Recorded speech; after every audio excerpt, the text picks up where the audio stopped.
board's not ready for that Okay. yet. Okay. I'm good. I don't have any other changes, so.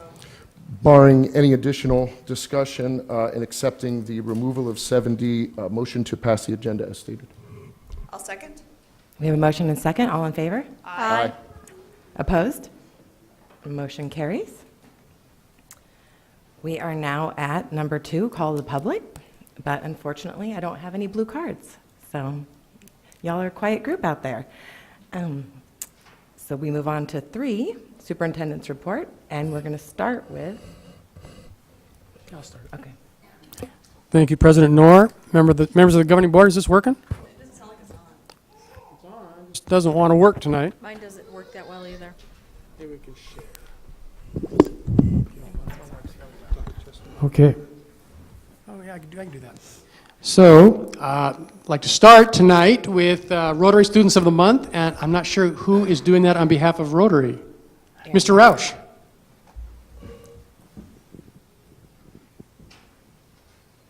Thank you for the mic. Good evening. We have 2 Rotary students. We had a little bit, we were only supposed to have 1, but a last-minute ad, which is always good. We will start with Grace Huffaker, 8th grader at Desert Wind Middle School. Grace, can you come on up?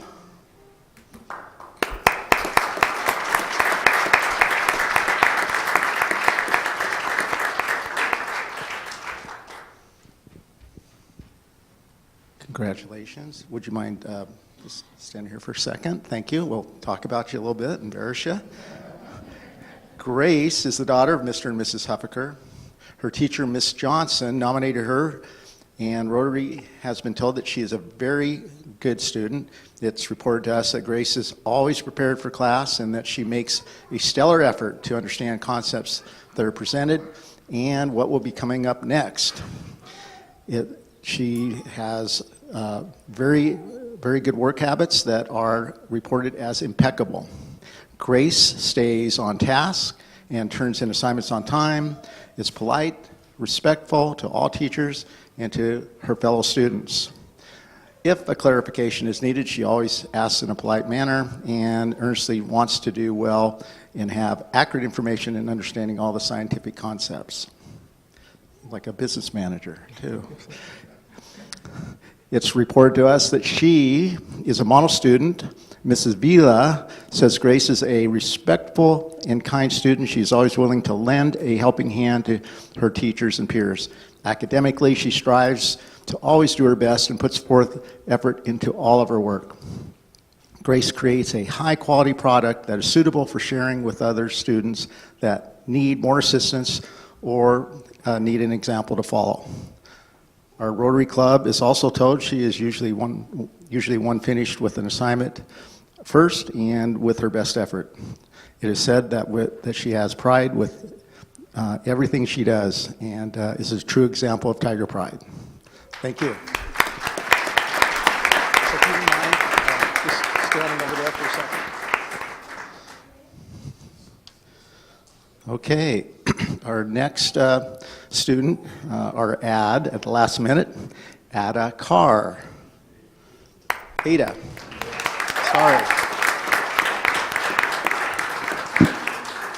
Sorry. We'll have our certificates and gift cards and whatnot a little bit later. So, Ada is a senior at Maricopa High School. Rotary has received information that you are an outstanding student also. Mrs. Russinello nominated you, reporting to us that you have excelled academically over the last 4 years at MHS. It's also reported that you have honors classes and AP classes. Besides the academic achievements, you are also a varsity Ram involved in cross-country, basketball, and soccer, as well as being a community volunteer. Also a community volunteer with your church and countless other organizations. School activities include National Honor Society, Link Crew, DECA, Maricopa High School Site Council. She's the daughter of Shiloh and James Carr, so congratulations.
might as well use it.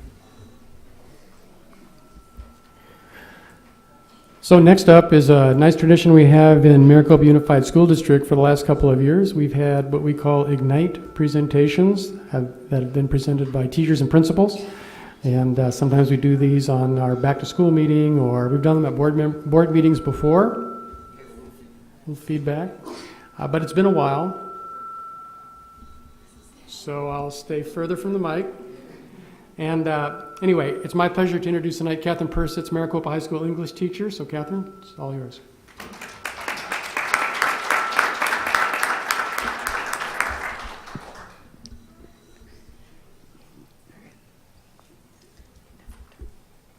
Members of the board, Dr. Chestnut, thank you so much for inviting me here to talk about the process of going through National Board Certification. It's been an honor to be part of this program for the past year and a half. I'm through the first 2 components of a 4-part process, and I'm sure that you've heard, do you want me to hold this? I'm sure that you've heard that we all got our scores back last month, and I was overjoyed to see that I passed both components that I submitted.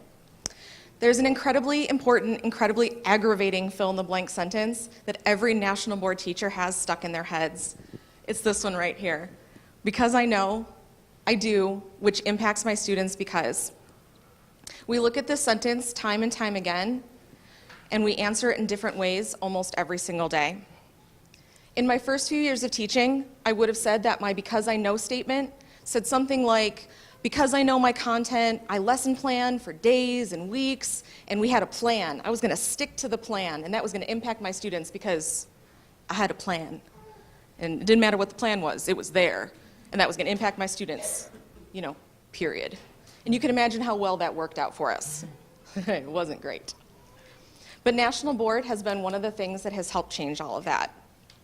I've always said that I know my students personally, but that I've struggled where they're at academically. When you can look at a group of students academically and personally and see who they are and what they're capable of, and you know how to push them in a way that creates more than just testing data, you can meet them where they're at and grow them in the right direction. National Board has given me the construct and the confidence to be creative and flexible in that way. Before, I would have stuck to my lesson plan no matter what. But today, when I look at the National Board standards and I see things that I'm already doing in my classroom, it's right there on paper, and it gives me the confidence to branch out. I often find myself thinking of new and different ways to do anything in my classroom. I think, if I do this, then this will be true, and I'll be more like a National Board teacher. It has an added work to what my students and I are doing, but it's changed completely how we approach the work that we're doing. And I've seen this impact on my students. It's taking my students to a deeper level, faster, more deeply than anything I've ever done in my teaching career. I've learned how to better structure lesson plans to meet where my students are, not where I think they should already be. And I've learned how to better communicate in a way that helps them use the material cross-curricularly and in their own lives. I see this impacting my students when they ask to do additional Socratic seminars, when they ask to do additional research, and when they shoo me away from their desks saying, "Miss, I got this." I feel very useless when that happens, but I'm so proud. I believe that because of National Board, I'm a better teacher than I've ever been. And I won't lie to you, this has been the most excruciating thing I've ever done as a teacher. But through every moment of frustration, every tearful rant, and every fear, Heidi has backed me up 100%. I started this process because she believed in me. I wasn't so sure about me, but I sure wasn't going to let her down. But through trusting her, I was reminded of this. To be an outstanding teacher, you must understand why you're in the classroom. The most important question an educator can ever ask themselves is this what's best for my students? Outstanding teachers know how to answer this question because outstanding teachers know their students, both personally and academically. Outstanding teachers know how to push them because they know what students are capable of. And outstanding teachers know that they need to care more than anyone else in the whole world. And outstanding teachers know that it's not just about getting through the material, it's about making the material that we do significant and tangible and matter long after they're out of our classes. National Board has helped me in becoming an outstanding teacher because without a doubt, this process has made me a better teacher. Today, my because I know statement is much different. It's because I know my students deserve the best, I'm going through one of the best processes in the nation, which has impacted my students because I'm better every single day than I was the day before. I'm very proud of being a national board candidate. Thank you very much.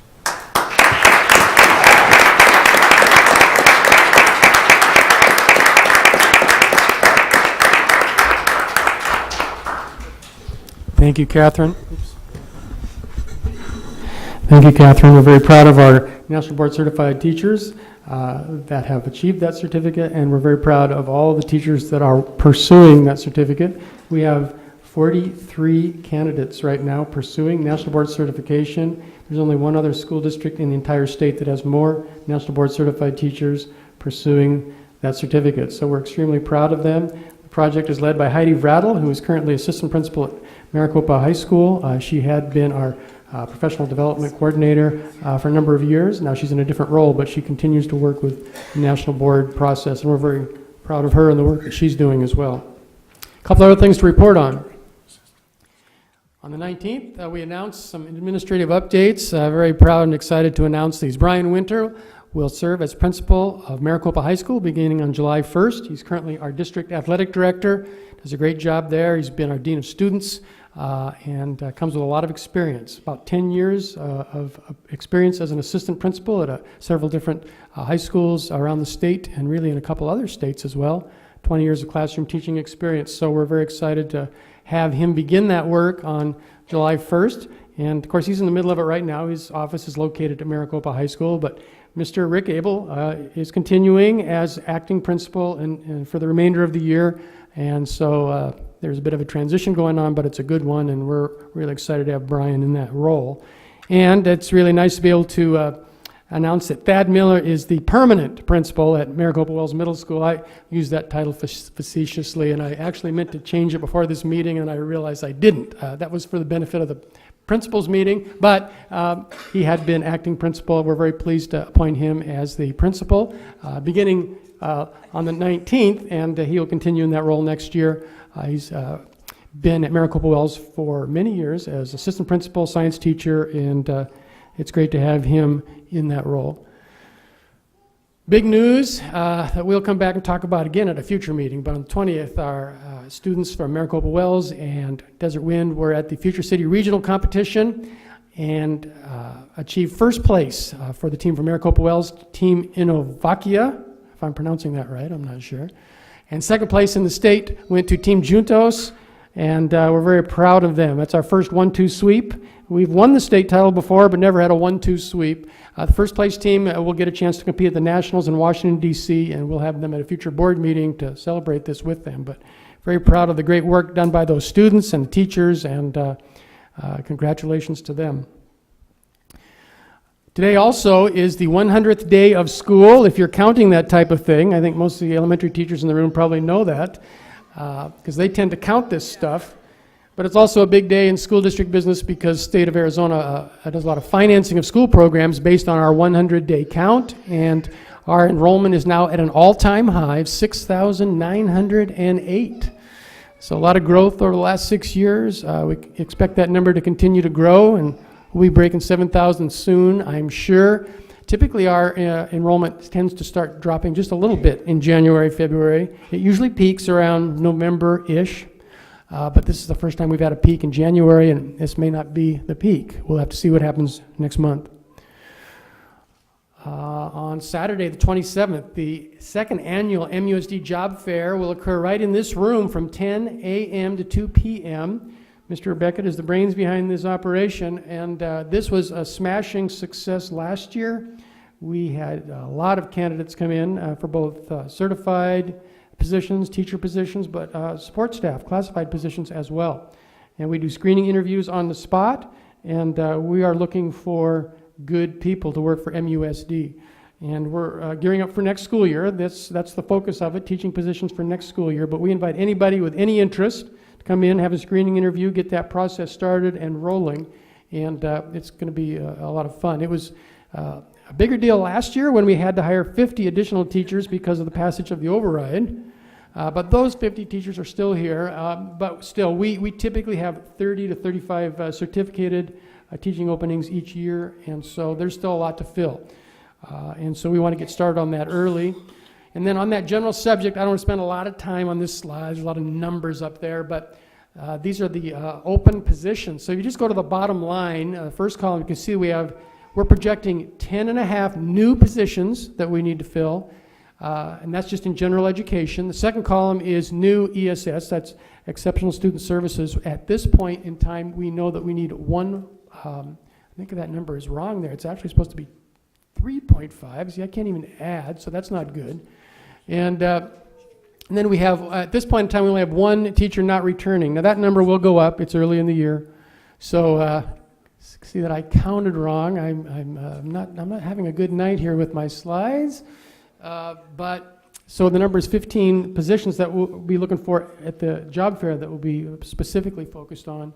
But there's a lot of work to do there and that kind of thing. On the far right-hand side, you can see we're also counting rooms because we're starting to get full.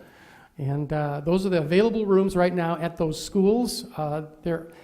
We do think there will be some rooms added to Maricopa Wells because we're not quite done. But anyway, I'll keep you posted on this. It's a process, and we're working through it. So we're excited about that. And that's all I have.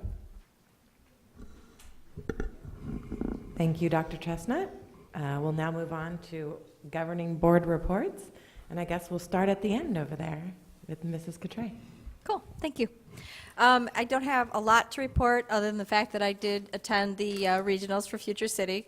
My son's team happened to be one of the ones from Desert Wind that made the top 8. Amazed at all the kids. Both of our schools, Maricopa Wells and Desert Wind, really, they rock that competition. Their presentations, their models. I mean, I didn't get to read their essays, but I'm just imagining that they've got to be really like top notch. So proud of our 2 teams that took first and second, and I'm looking forward to seeing how they do at nationals. And some of the teams are already trying to gear up for next year already. I mean, they're really pushing it. And then the other thing, our soccer season ended, our regular season for our boys and girls, and I am very proud to say that our girls, for the 2nd year in a row, will be going to postseason play. They play tomorrow at Saguaro High School. It's in Tucson. So it's at 6 o'clock. So keep rooting for those Rams. This is the 2nd year. They got a shot. And that's all I have. Thank you. Mr. Judd? Just congratulations to both middle schools for their excellent finish at the Future Cities competition. I was able to attend and see. I was not part of the judging. I will be next year because my children were also involved in the competition, so I wanted to make sure that was kosher. But next year I will definitely be involved in judging. And for any of the parents that are unfamiliar with 20+1, it's a really special program, and that's kind of the centerpiece for those that aren't aware. The Future Cities Project is really the centerpiece of that program, and it brings in a lot of different skill sets for the kids.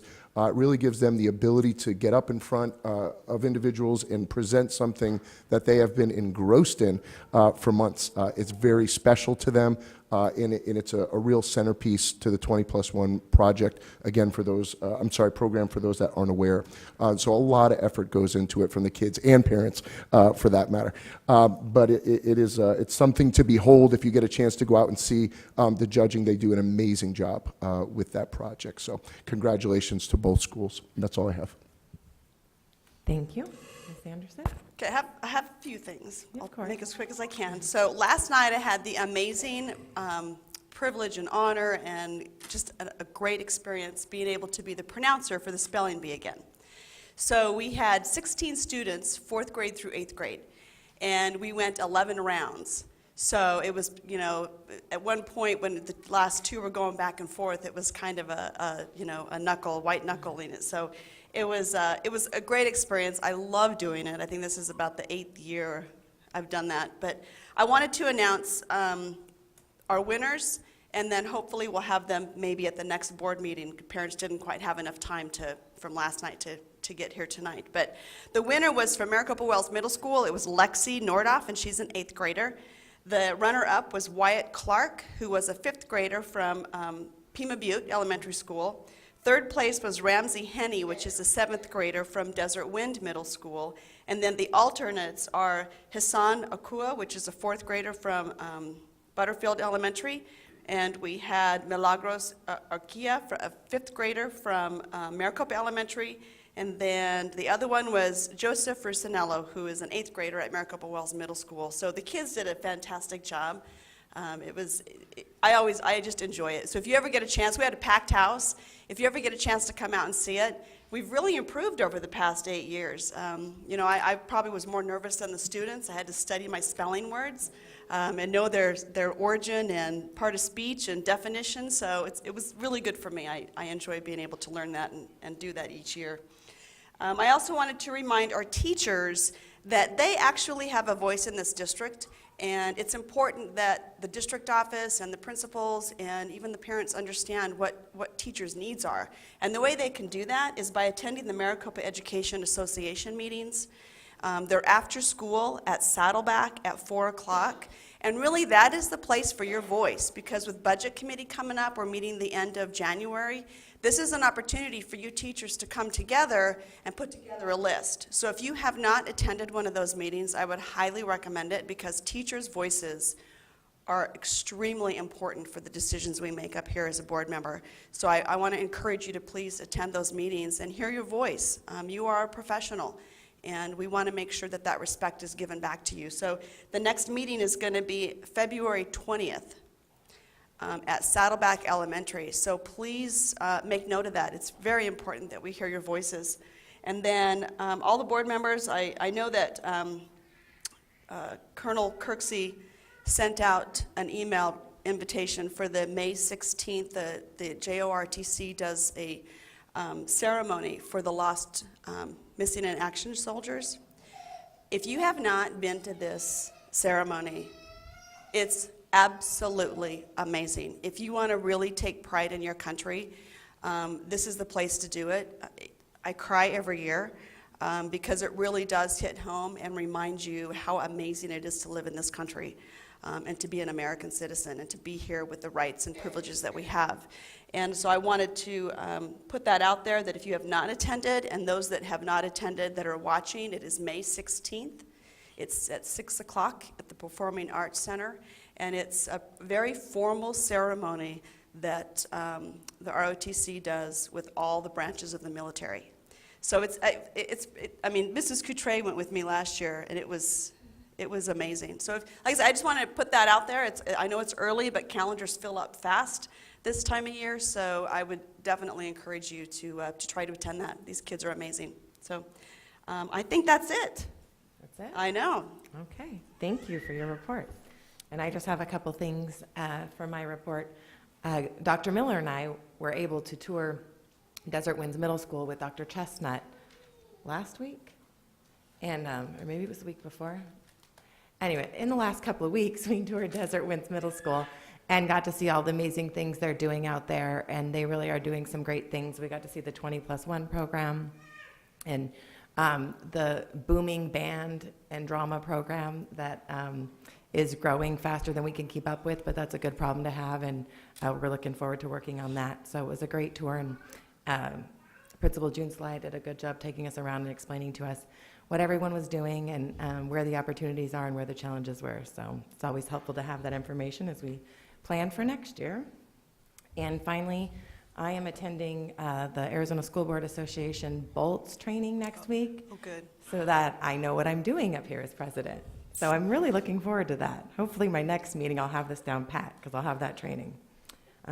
That's a good workshop. Yeah, I'm looking forward to it. Okay, moving on to information items work study. Our first item is all of our wonderful Butterfield Elementary folks in the room, and Principal Janelle Hildick is going to come forward. That's what we've got.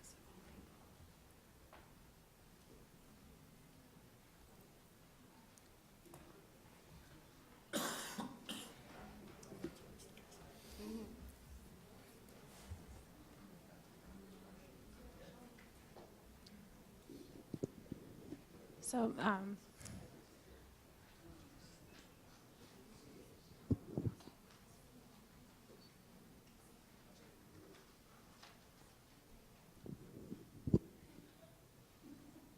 all right. Okay. Good evening, President Knorr, governing board members, and Dr. Chestnut. I'm Janelle Hildick, principal at Butterfield Elementary, and I'm pleased to present our school's implementation of Pearson Envision Math. And I've invited some of our students from our school to tell you how they feel about the program this year. They were all former students from our school last year, so they've seen the change in the programming. So they're just going to tell you a little bit quickly, and we'll set them free about the program. And then we'll present from our staff how we've been implementing it. So we'll start with our 5th grade student, and they'll announce their names and tell you who their teachers are.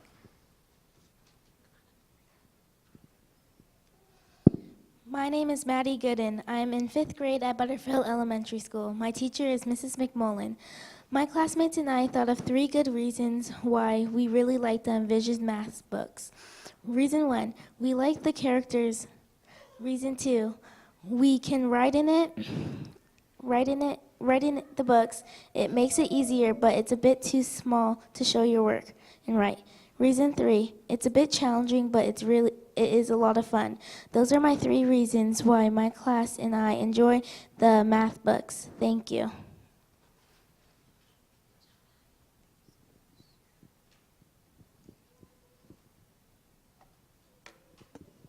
My name is Braceda Rodriguez. I am in Ms. Russell's 5th grade class at Butterfield Elementary. My class really likes our new Envision Math program. We talk about it as a class before I came to share our thoughts with you. And some of the things that we really like about it are, 1, we think that the work is not confusing and is easy for our teacher to explain, and it is at our level.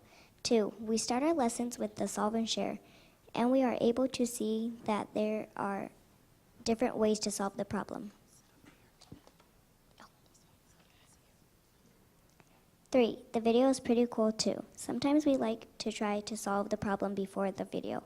4, we also really like the workbook. It is kid-friendly and colorful. It could use a little bit more room to work out the problems though.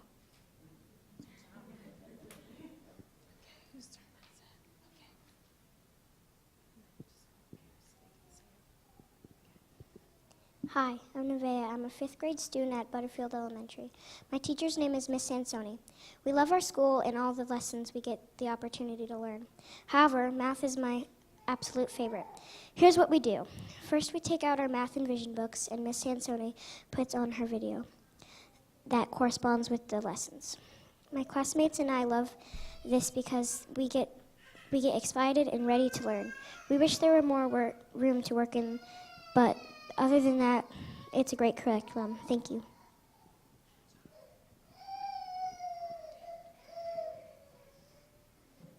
Hi, my name is Brady Krigbaum. I'm in the 4th grade at Butterfield Elementary. This is my first year using the Envision's math program. I was excited to have a real math book and like to have challenging math problems. I liked how the characters in the book explain how to do the problems. I also like that if you're having trouble with homework, you can scan the homework pages on an Envision's Bounce app, and it shows you a video on how to do it. I also like the math lesson pages go with the homework and practice pages.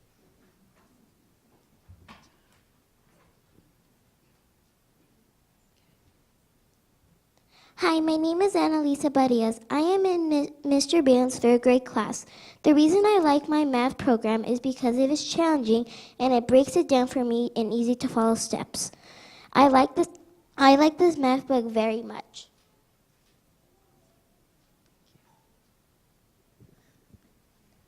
Hi, my name is Jack McMahon, and I'm in 2nd grade at Butterfield Elementary. This is my first year using the Envision's math program. I really enjoy the higher order thinking problems because they challenge me and I get to explain my reasoning. I like that Envision's has a lot of word problems because they make me think of new ways to do math. I also like how Envision's gives me many different strategies to do one concept, letting me choose the best way I feel comfortable doing it.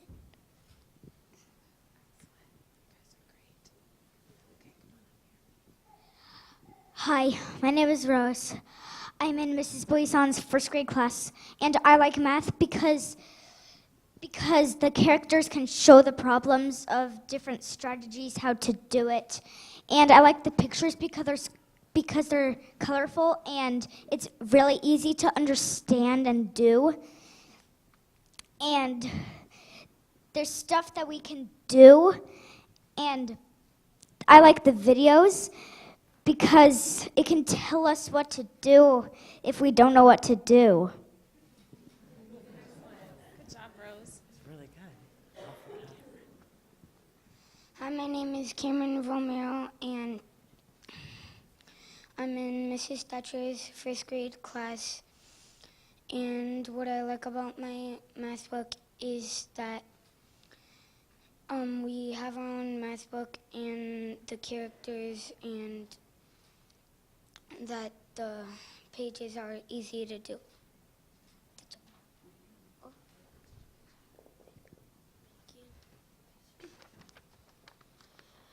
Hi, my name is Liam Begonia. I'm in Mrs. Stevens' kindergarten class. I like math because I like adding and subtracting. In math, you start from a whole number and return its parts. I also like the math videos on the projector. I like doing extra papers that have stuff that I already know.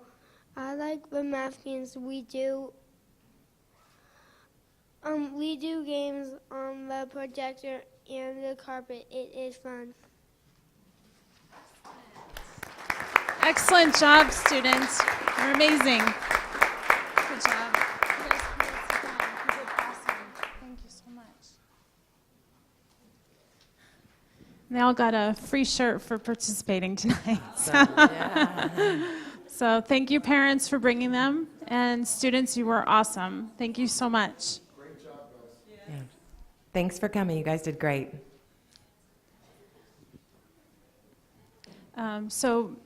Moving on, I guess it's me that I have to move this. Sorry.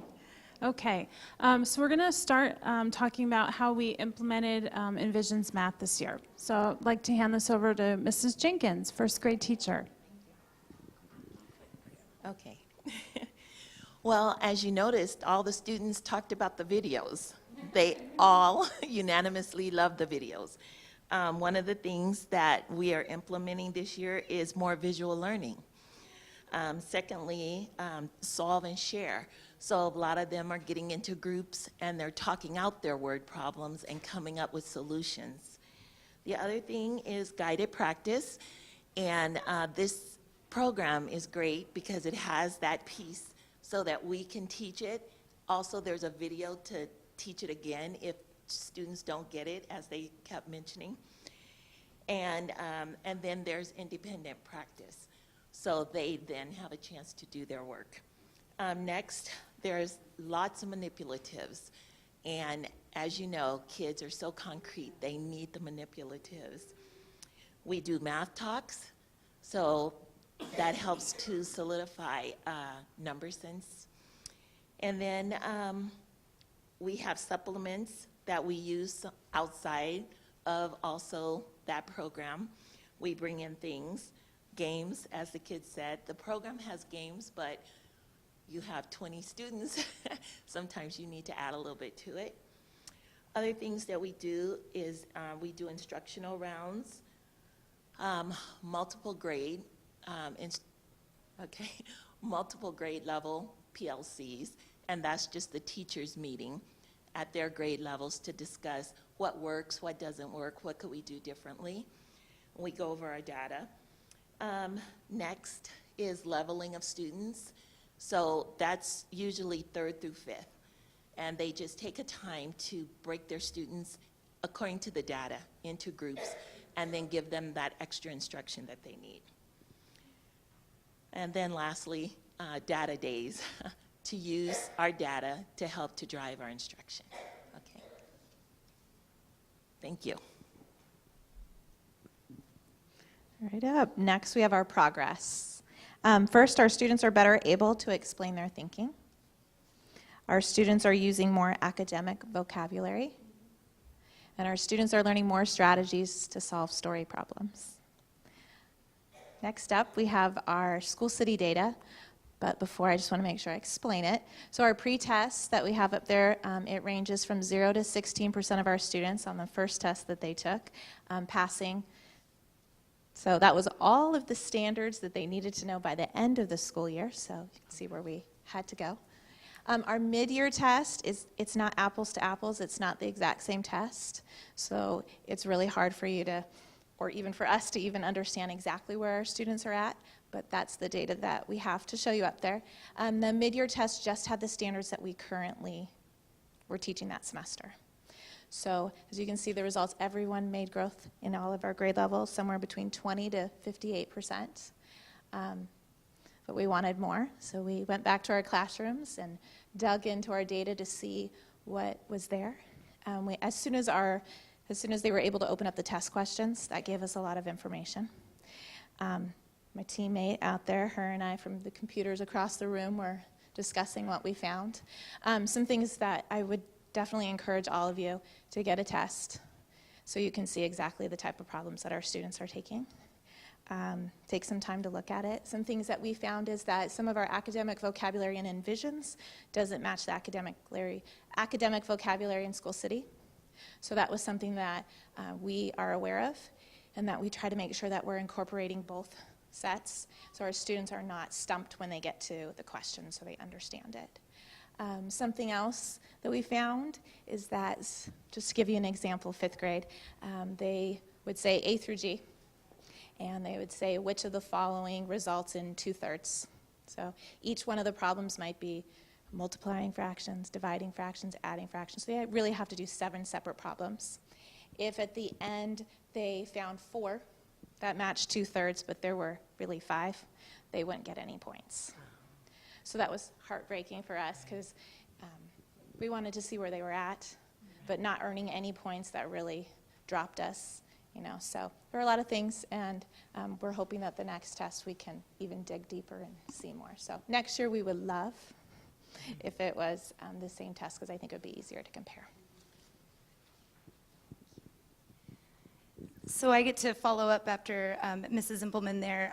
So one of the things that we do as teachers and staff is really look at what our students have put up as far as scores, and then what we as teachers can do to then improve them. So we as a staff got together and created a little bit of a plan for our improvement. And the first one was we wanted to incorporate more of the School City tests into our daily lessons, doing more of the math talks and the test talks, so that those students are exposed more to the test vocabulary, because there is a little bit of that difference between Envisions and School City. Tying those two things together so that the students are really hearing that vocabulary has been very important. The next was to make connections to research-based strategies. So we're looking more at math facts practice. How can we bring Kagan into the program? How can we encourage the students to be talking more about their math and not really just listening to us, but doing the speaking themselves, because we know that to truly know a subject is to teach that subject. And then, of course, the use of the daily online student tools. We recently brought in 7 brand new laptop carts to our building. And as the tech liaison, I'm very excited to see how the staff is going to be using those to access the School City, access the Pearson online, and how that's going to be improving our scores with the students that have the one-on-one laptops. And also we want to continue to foster that independent practice with the use of the more concrete knowledge, especially in K2, the use of the manipulatives and going back to the math solutions trainings and things like that. And then the last few kind of go hand in hand. We looked at, as a staff, making sure that our daily structure for the math lessons was school-wide, so that the students knew what to expect. Starting in kindergarten and going all the way up through 5th grade, they knew that a math lesson was going to be structured with, okay, when we start, we're going to explore. And after we explore, we are going to share. And after we share, we're going to take a look at the video. And after we take a look at the video, we're going to go through that independent practice. So the same type of structured lesson, K through 5. And with that, including our daily math fact practice and those vocabulary walls incorporated into those key pieces of lessons, so that our students, again, were receiving that same type of instruction at the same depth of knowledge, kindergarten through 5th grade. And then the very last thing that we have up there is, pardon me, the the level groupings across all grades 3 through 5. So what our upper grades have done is taken a look at the past data, and of course it's from Galileo at this point, but we'll be, when they first started. When they first started, it was Galileo from the years before, but now it's School City as we progress, and taking a look at what those needs of those kids specifically are and teaching specific gaps to those kids so that we can continue to build on their progress. So I think that we've got great plans in place, and I'm very excited to see how Butterfield is going to continue to improve over the next year. Thank you. You guys did a great job. Any questions? I would, Ms. Simpleman, am I pronouncing it correctly? Challenged us to take a look Yes. at that test, and I accept challenge, but do me a favor and send me a copy of the test. Approval? Yeah. Yeah.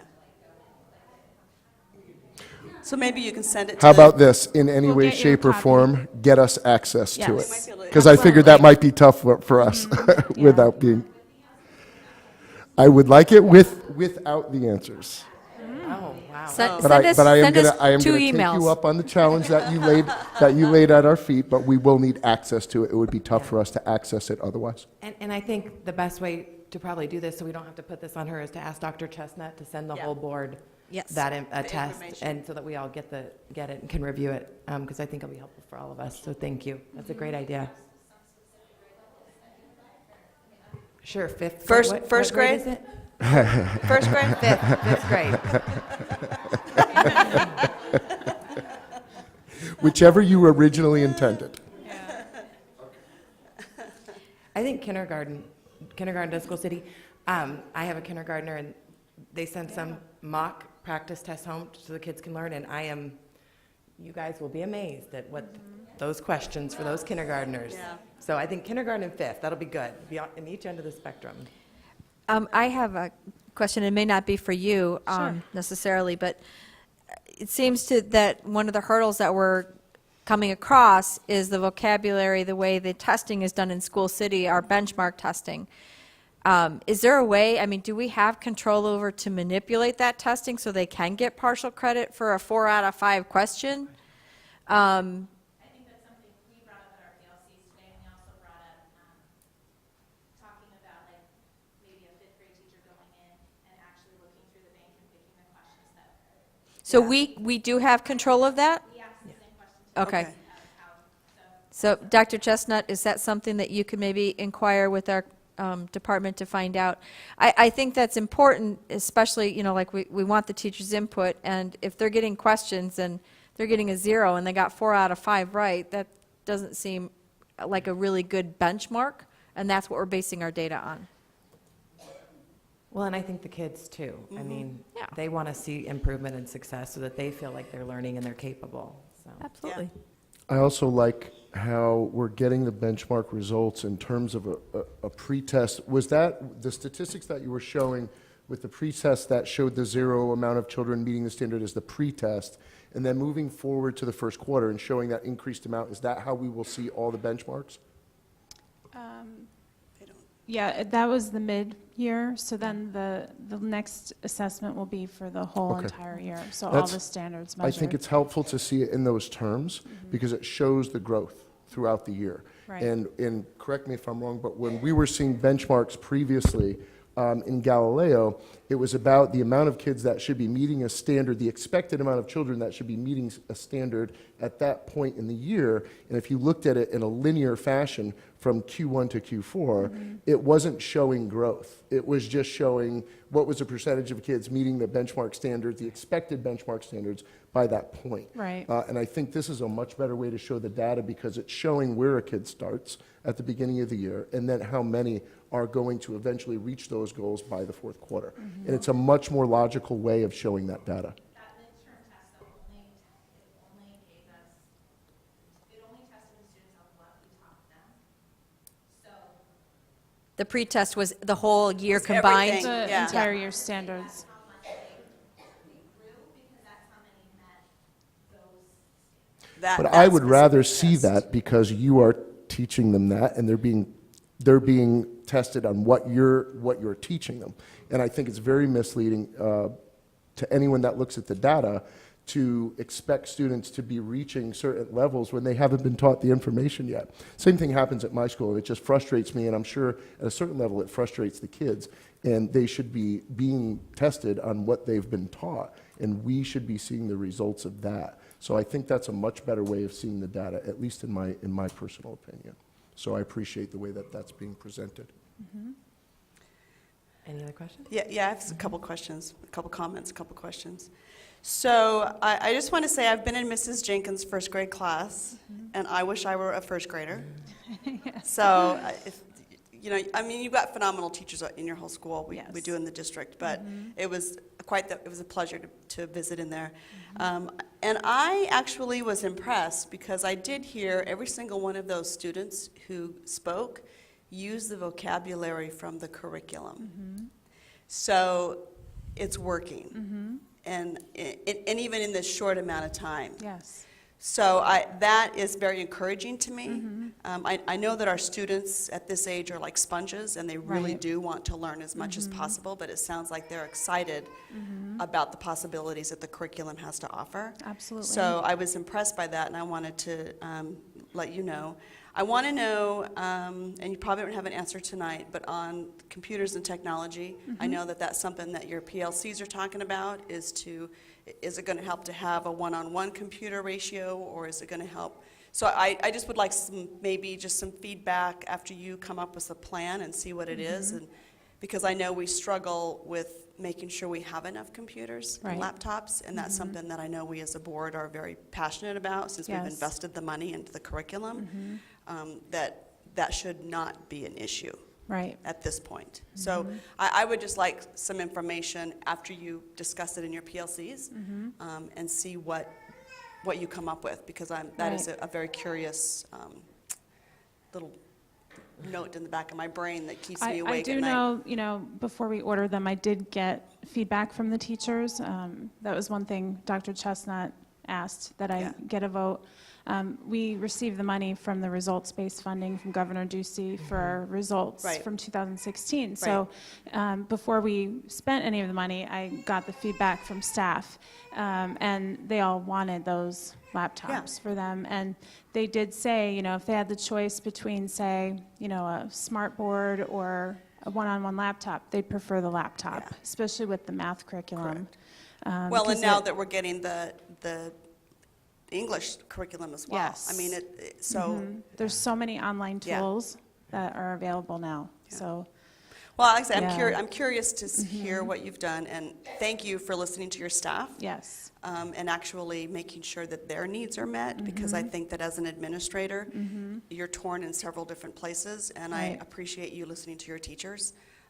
Because that's what we as board members need to hear. Yes. So thank you. I appreciate that. You're welcome. And then I'm also looking forward to a follow-up from your PLCs on when you look at the test alignment with school cities and with the testing, and if you were able to pull questions, if a teacher was able to go in and kind of make it so it is actually successful for our students. So I would just, whether it's an email follow-up in May or whatever, whenever it's decided, I would, because those are the questions I had when you were talking about it, so it's interesting that those are the same questions your teachers had.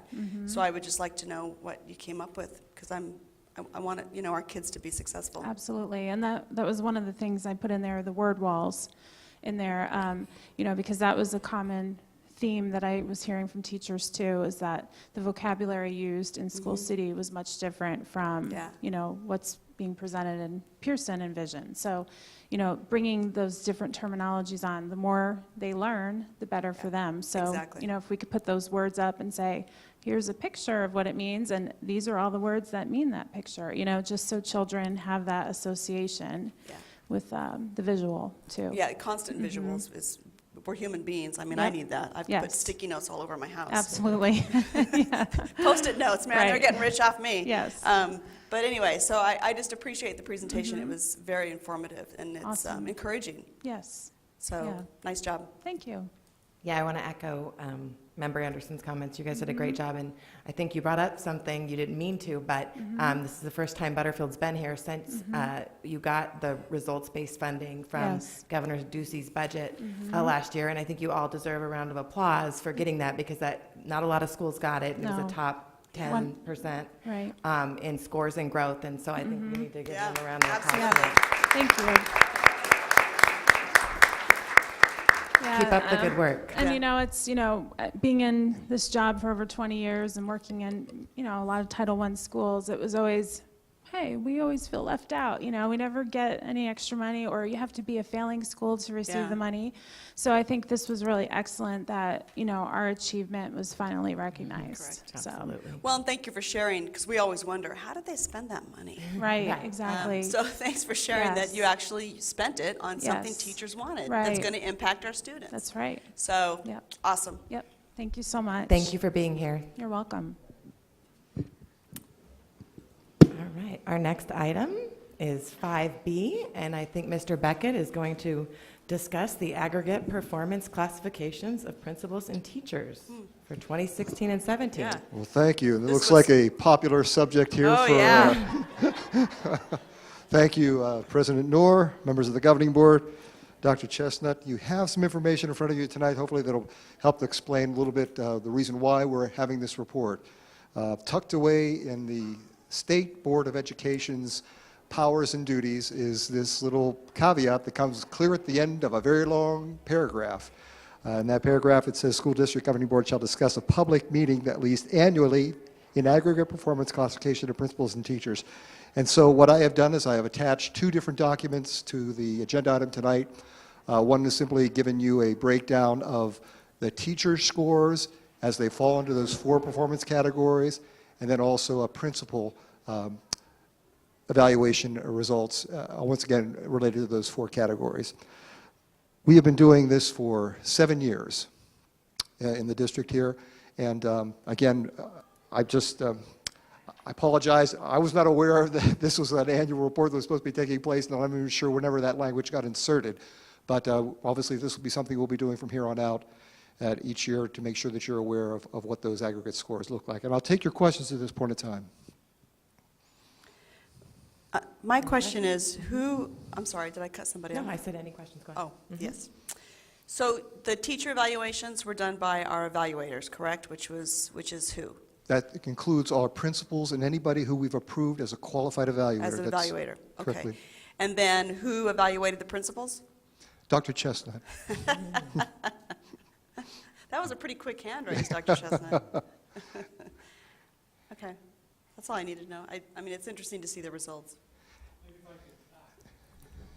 If I could just add a couple of things here. I think it's an interesting couple of charts to look at.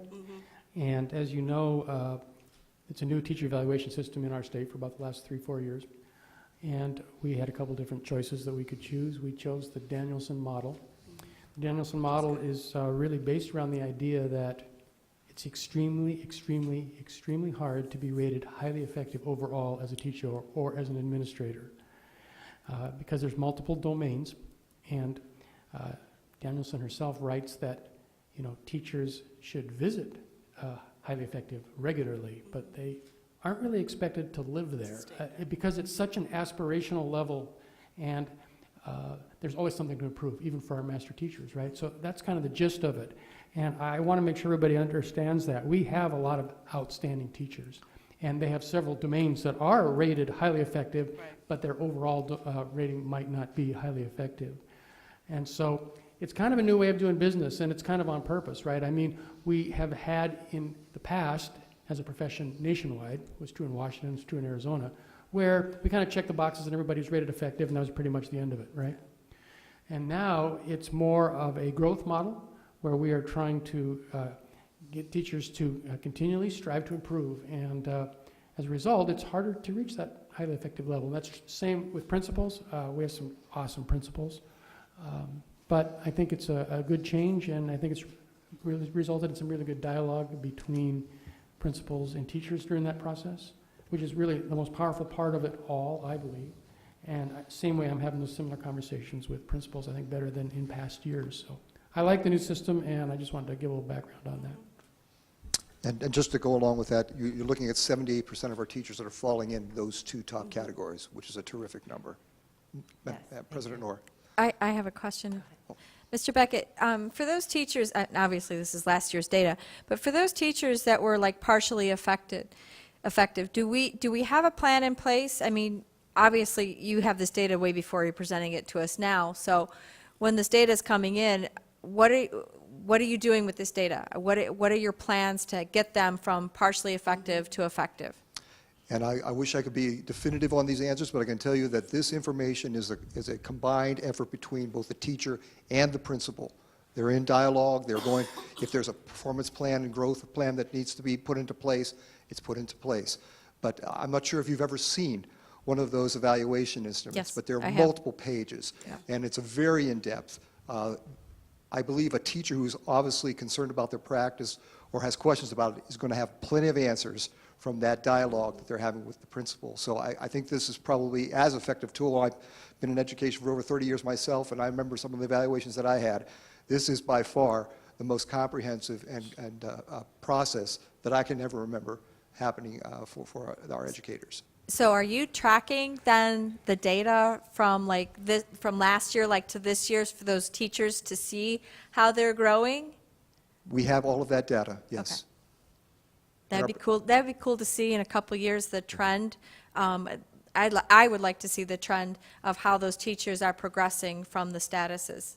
From partially effective to effective, Yes, you know, yeah. say you have 10 and partially effective, so the next year, did But, those same but- 10, yeah, did they exactly, move up? yes. Because I would like to see it as person to person, not just as a whole, like, you know, X, Y, and Z were partially effective, and the next year, X, Y, and Z, actually X and Y were highly effective, but Z still. Is partially ineffective, yeah. Having received mine today, I am very, very aware of those. Luckily, it was all good news. But it is, for those that aren't aware, as explained, it is comprehensive. I believe that there are 5 main categories with about varying from 10 to 20 different aspects within each of those 5 groups. To where you're rated within those 5 categories. I believe there is 4 different ratings within those 5 major categories. So it's a very thorough rating process. But I did have a similar question to Ms. Coutre in terms of, is there anything that the teachers are going to be I know for a fact that if you are rated as ineffective, then you are immediately put on a program to show improvement. And luckily we didn't have a lot of that at all. But for ineffective, is there going to be any kind of, I realize the response you just gave to Ms. Coutre, but I would also be very interested in seeing if there is any kind of action there that's required. Yeah. Member Judge, can I just absolutely make one statement here? First, this is quantitative data.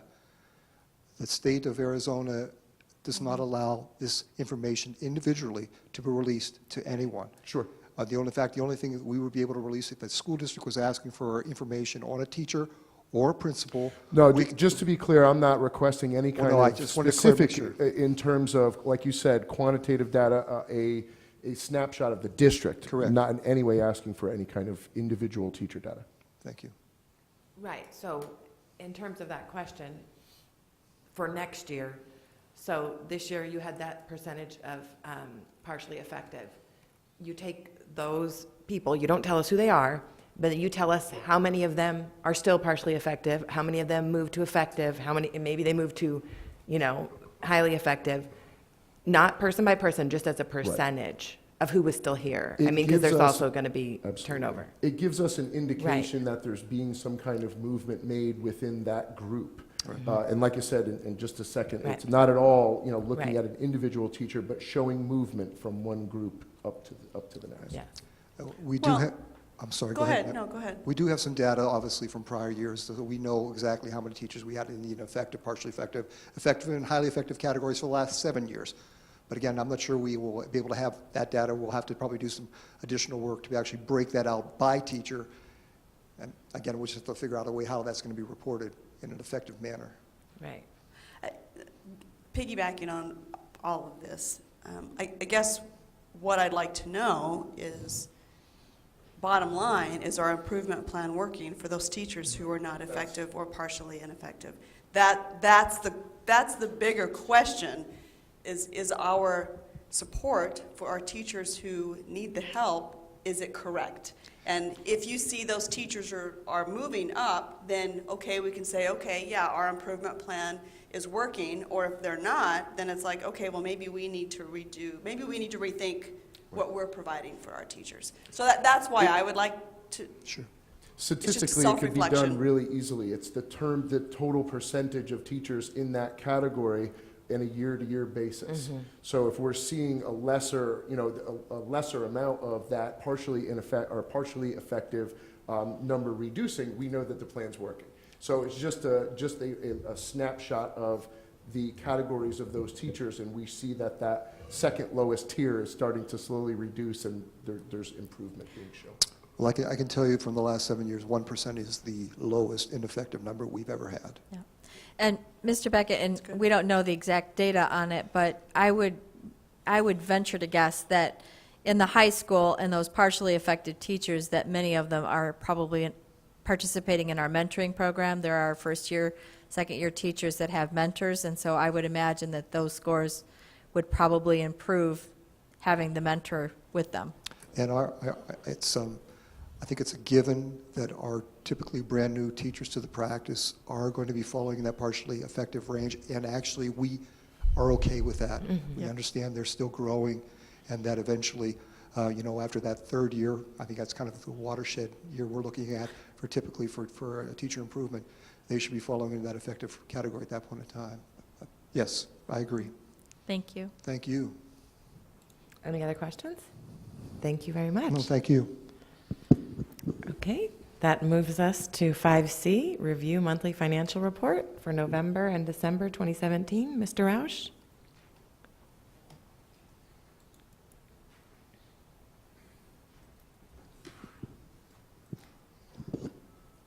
Thank you, President Knorr, members of the board, Dr. Chestnut.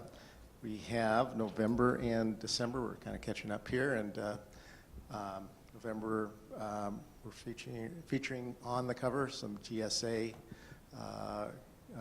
competitors, and then also MHS student Faith Mead awarded the Pinell County Town Scholarship. So if you had a chance to review this and you have any questions, I'm open for November questions. Any questions on November for Mr. Rausch? No? Okay. Thank you. You guys probably thoroughly read this. Oh, we look at it. It's a lot of numbers, though. And You have been so comprehensive comprehensive that December. we are left without question. Pardon me? You have been so comprehensive with this data that we are left without question. We try to do that with our memo and everything. So thank you for that. December 2017, again, we're featuring some band members and some MHS Fine Arts. And again, with that, you can see our two-page memo talking about where we are. Mostly we feature the M&O fund and then our 610 unrestricted capital. I do want to say that I'm happy to see that the governor is trying to restore our unrestricted capital, as well as with the legislatures, because we've been receiving about 15% of what was cut in 2009, and that's hard to run a school district on that. So that will be very helpful. Any questions of December? I don't have a December question. I kind of have an overall question. Okay. And I don't expect an answer tonight because the question was posed to me today from a community member. So maybe on the next agenda, you could look at it or at least speak to the public, because the public is questioning. The 1, 2, 3 funds that we received last year, I've had many questions, especially at the grocery store, as to what fund did those monies get put into? And when was that money received? When did the teachers receive it? I mean, my understanding is it's the 301 money. So like I say, we don't need an answer tonight, but maybe you can do a presentation at the next board meeting. Sure. So that because that's because now that they're seeing commercials on TV, what the governor's doing for public education, they're starting to ask me questions at the grocery store. So if we could just kind of do a little 2-minute blurb on, remember we received the 1, 2, 3 funds, here's where they went, here's where, that's all. Sure. And it's not the 301 monies, it's separate, so I'll tell you It's that. separate. Yeah. Right. Okay. To my knowledge, 1, 2, 3 all went to teacher salary.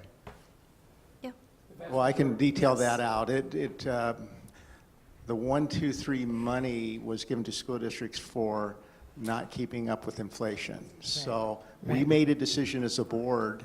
We detailed that out, and that's how you guys approved that. And so I'll just go over that. Yeah, Sure. I mean, I'm just like I say, I'm just getting questions at the grocery store, and it would just be nice to tell everybody, here's what we received, and here's where it went. Thank Great. you. Any other questions about the financial report? Thank you, Mr. Roush. We are moving on to item 6, consent agenda. Do I have a motion? So moved. Second. We have a motion and a second. All in favor? Aye. Opposed? Motion carries. Now we are on our action items. So, Mr. Beckett. Thank you, President Noor, governing board members. We'll start with the personnel schedule. You have that schedule attached to that agenda item, and I will take any questions you have about those items at this point. I don't have any questions.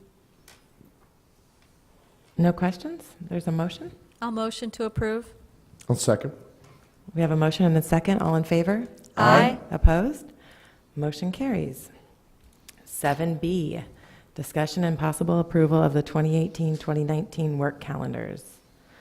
I'm guessing that's Mr. Beckett also. It is. Thank you, President Noor, members of the governing board. You have in front of you tonight all 13 of our work calendars. This is one of my favorite winter break projects to do every year.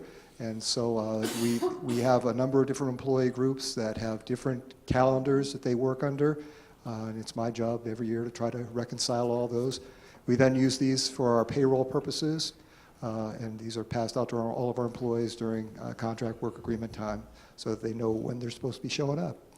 My only question on this, Mr. Beckett, is are we giving our teachers enough lead time to get ready? 'Cause I know that they're in the classrooms long before they're supposed to be starting because they're in there preparing their classrooms and getting ready. So are we giving them enough time? And thank you, Member Coutre. This was part of our school calendar discussion. We had teacher representation on here. This is exactly kind of what we decided that we were going to do. The work calendars parallel the school calendar. Mm-hmm. So yes, I'd have to say I believe this is an accurate calendar reflecting the needs as reflected by our employees as well as approved by our board. I thought there was some discussion at one point that the teachers wanted more days to get ready. I believe it's always been, I believe it's always been either 9 or 10 days for returning staff and typically 9 to 10 days for new staff and 7 days for returning staff. That's been our past practice. We're only giving our new teachers 7 days. That's going to be enough? No, 2 weeks. They start on July 4th. No, they actually get 7 full days before the first day of students. But then we also we were asked to build a couple of professional development days into the calendar itself right after our breaks in order to allow teachers to kind of reacclimate themselves before the beginning of their semesters. So again, I believe this is accurate to what we have been asked to do with our school calendar. Teachers are going to go back earlier. Oh, they always do. The start date, it's just that's always part of the job. We're just looking at a new, probably a new ELA curriculum for them to do the professional development, and just I'm getting acclimated. They'll have 2 days of orientation before all the teachers come back. I just want to make sure that we're setting them up for success and that they have enough training time. So when those kids start hitting the doors on the 23rd, that everything's going to go smoothly. Well, in that vein, maybe it's possible that we can put out a questionnaire after the start and ask the Yes. new staff members if they felt they had enough time. And we can adjust that perhaps for next year.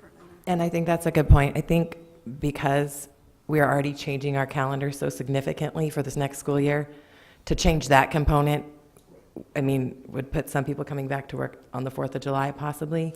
So I think we need to get used to this new start in July mode, but I absolutely agree with Member Judd that we should, send it out as a questionnaire, ask the certified advisory committee or the group that you facilitate of teachers, meet and confer, if they felt that, there's more days needed for them and new teachers. Right, and remember, our fall and spring breaks are longer. Oh, I understand. So, But they're not doing if we're PD gonna during that. adjust it at the beginning, then we've got to adjust some of the other days. But I know when I first started teaching, I only had 3 days.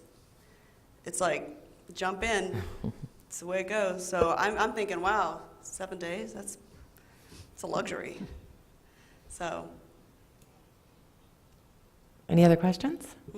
Motion to approve. I'll second. We have a motion and a second. All in favor? Aye. Opposed? Motion carries. Thank you. Thank you.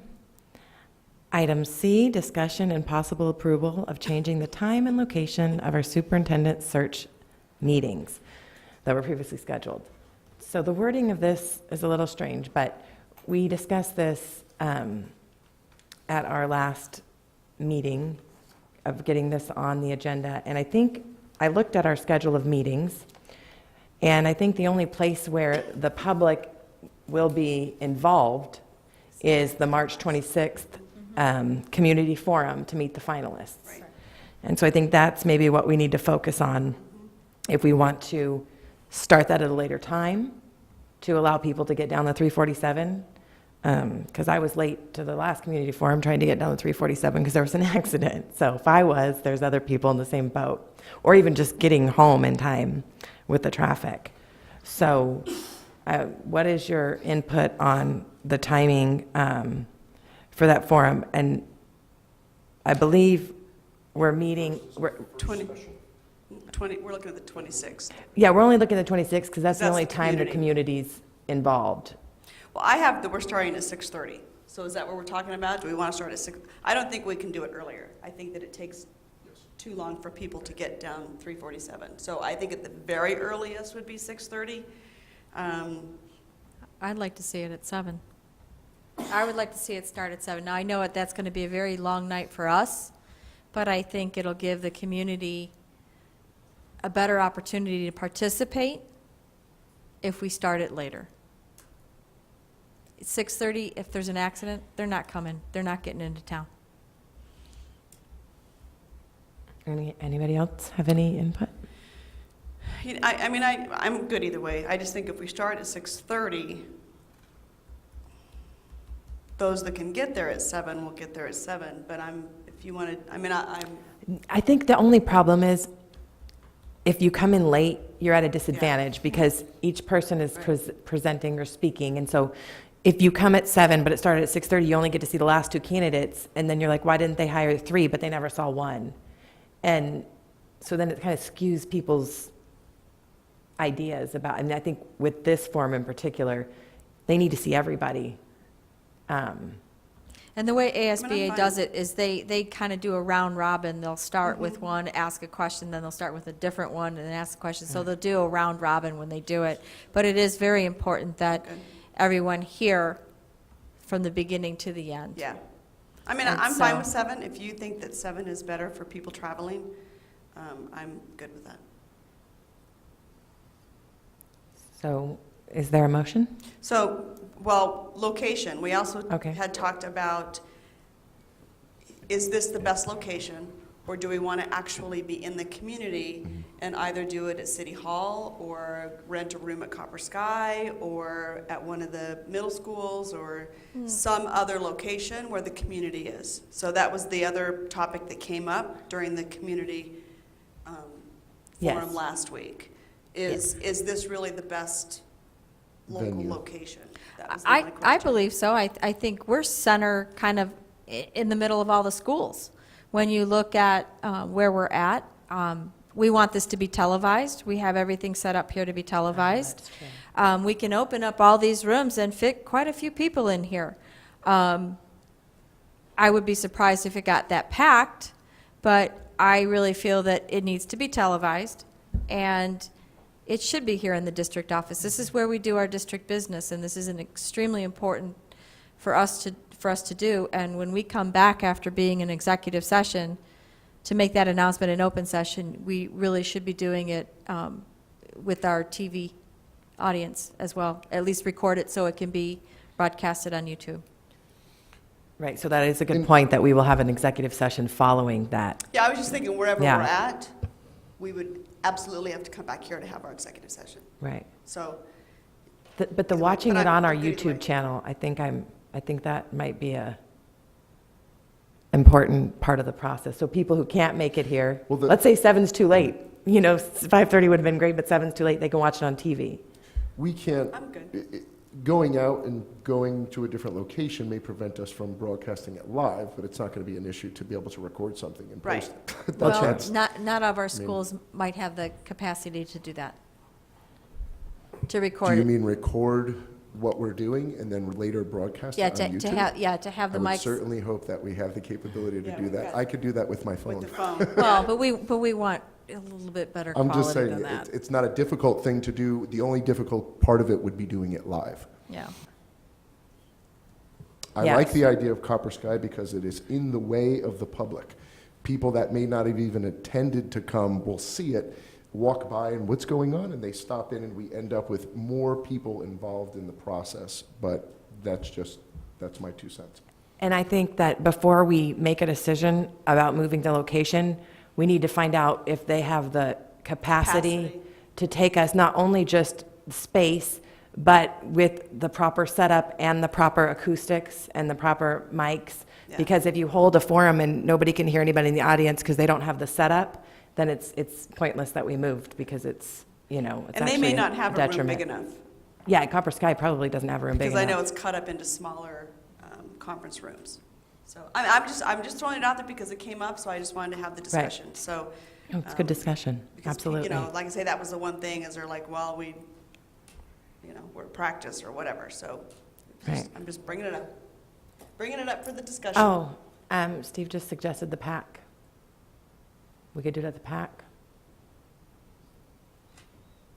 If you think that would bring more people. But I mean, I don't think this is much different than the PAC, because I don't think there's people like lingering around the PAC on it's a Monday night, right? Yeah, okay, so I think we're overthinking this. I think we should just keep it here and. I just need a motion. Move the time to 7. Okay. Okay. Is that a motion? I make a motion that we go ahead and keep it here at the district office after very great discussion, and move the time to 7 o'clock on March 26th. I'll second. We have a motion and a second. All in favor? Aye. Opposed? Motion carries.